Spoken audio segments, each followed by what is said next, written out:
சமையலறையில் நான் உப்பா சர்க்கரையா? நீ படிக்கும் அறையில் நான் கண்களா புத்தகமா?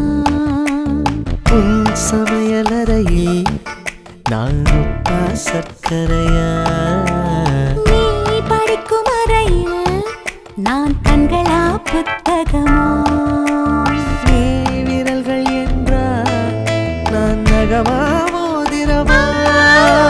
நீ இதழ்கள் என்றால் நான் முத்தமா புன்னகையா? நீ அழகு என்றால் நான் கவியா ஓவியனா? உன் சமையலறையில் நான் உப்பா சர்க்கரையா? நீ படிக்கும் அறையில் நான் கண்களா